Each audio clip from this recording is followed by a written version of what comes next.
Cher public, chers participants, bonsoir. Mon contradicteur essaiera tant bien que mal de prouver que l'avocat du diable n'est pas un obsédé textuel. Mais je suis là pour vous ramener à la raison, du moins que vous restiez sur mes positions. Oui, l'avocat du diable est bel et bien un obsédé textuel. Puisqu'il défend l'indéfendable, il a tout intérêt à jouer sur les mots, les manier.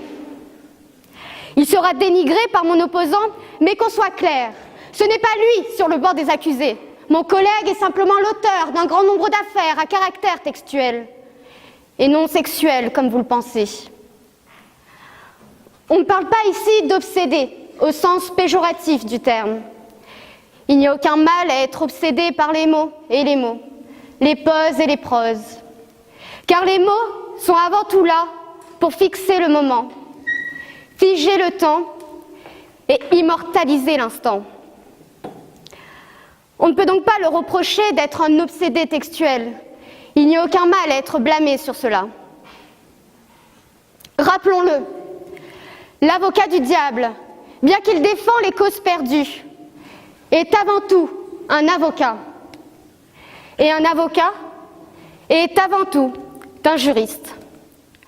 Vous pouvez d'ores et déjà vous sentir concerné par la question, du moins pour la plupart d'entre vous.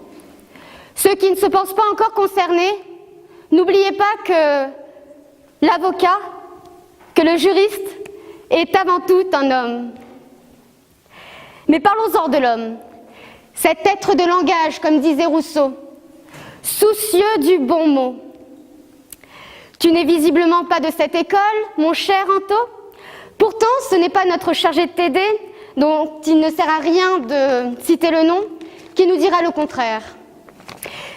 Mais ne t'inquiète pas, mon cher Anthony, toi et ta belle chemise, il s'avère que les fautes d'orthographe...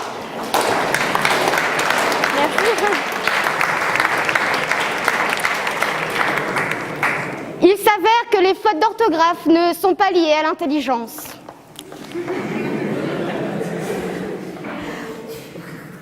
On dira du juriste qu'il est systématiquement obsédé par les mots, par les textes. Il n'y a qu'à penser au cas pratique. La loi avant tout. Le texte, rien que le texte en tête. Analyser, décortiquer le moindre sens ou la moindre portée pour toujours aller plus haut, toujours plus loin et toujours plus fort. Mais ne le prenez pas au mot pour le mettre en accusation. Après tout, c'est l'essence même de l'activité du juriste, de sa folie incessante, le plaisir délirant du lexique obsolète, le fantasme des néologismes curieux, la séduction par les mots, le rythme de la phrase et les douceurs du sens. Il ne sert à rien non plus de le menacer de mort. L'avocat de Monsieur Lucifer, l'avocat de la tauromachie sanglante, l'avocat amoral ou sans conscience, dirait-on. Après tout ce qu'il a vu et vécu, tel un Veni, Vidi, Vinci, il pourrait même raconter des salades à César. Ah, mais qu'est-ce qu'il ne faut pas faire quand on défend un homme?